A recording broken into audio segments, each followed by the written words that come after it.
Hello everyone, in this video I'm going to be walking through how I was able to cut my AC bill by over half by making use of a whole house fan.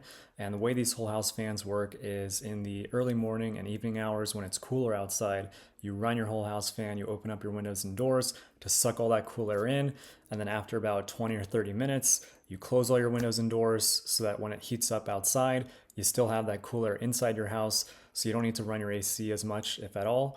And in the evening, when it's cooler outside than it is inside your house, you open up your windows and doors again, and you run your fan again for another 20, 30 minutes, and you are set. So I'm gonna be showing you guys in this video how I wired this thing and installed it. And so stay tuned, and I'll show you guys how we did this.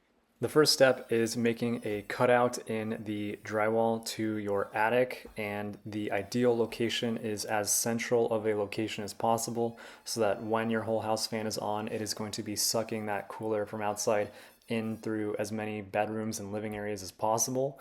And usually that's a hallway, so in my case I aimed for the hallway.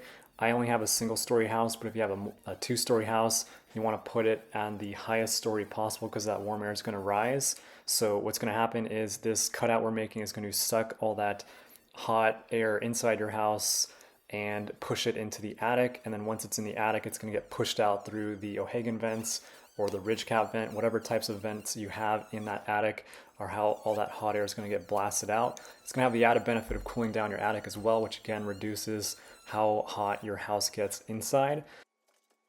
This is what the cutout looked like after I removed the drywall, and you want to make sure you miss any wires. In my case, I have a 2x4 joist on this side that I'm going to be screwing the damper into.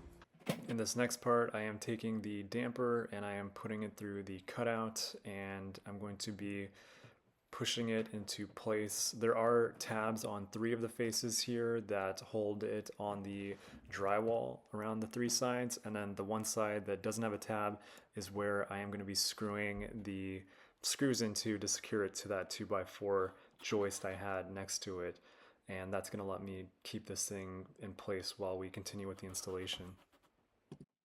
The manufacturer of this whole house fan included a 3-prong power cord on the unit, and I am removing that here because I want to wire this myself with 14.3 Romex so that I can have a speed controller and a timer switch on the wall for myself.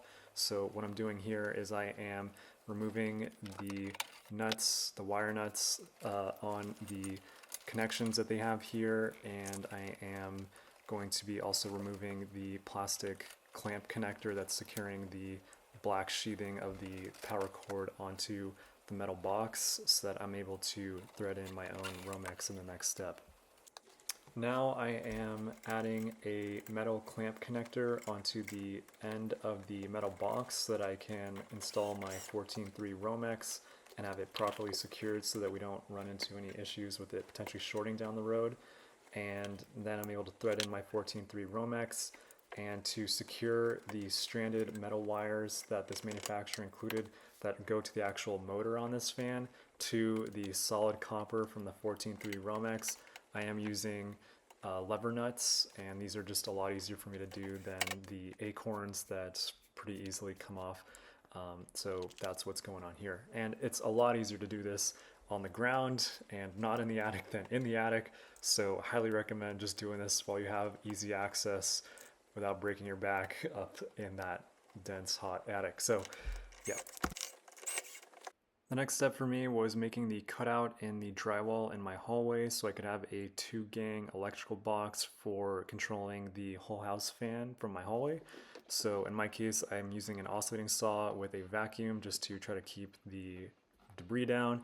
And then what I'm doing is I'm pushing the 14.3 Romex, that light blue wire, through the stud bay and out through the opening I'm making, as well as a 14.2 Romex, and that's to provide power. And those things I'm going to wire up to the switches in the next step. Now I'm taking the sheathing off the 14.3 and 14.2 Romex. I'm also stripping the wires so that I can then start connecting them to the timer switch as well as to the 3-way switch that I have. The timer switch receives the hot wire, and when it's on, it transfers the high voltage wire through to the 3-way switch. That 3-way switch has the black screw and then the 2 traveler screws on it. And so depending on which of those two traveler screws the three-way switch sends the high voltage to, that dictates whether or not the fan is running at the high speed or the low speed. So this is what it looks like up top. So I have the 4 blue wire Romex, the 14-3 wire. There's that blue wire that goes down there, and I've got a power wire that's also going down there, also 14-2 because it's a 15-amp circuit. This fan uses 300 watts of power, so that should be sufficient. And I also make sure to strap the wire within 12 inches of the box. That's per NEC code. This is the box with those 2 flaps that move up and down right here, and it's been secured.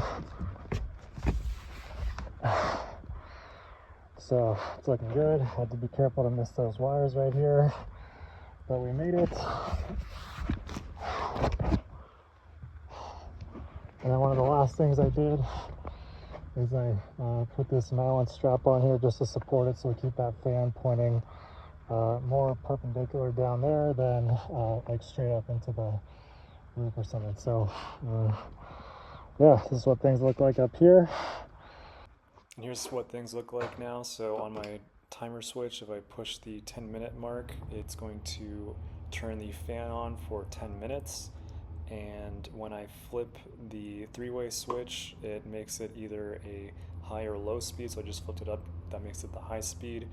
And to turn it off, I can just hit the bottom button, and you can see how the doors on the damper box close when that happens, so we don't let any of that hot air from the attic come back into the house.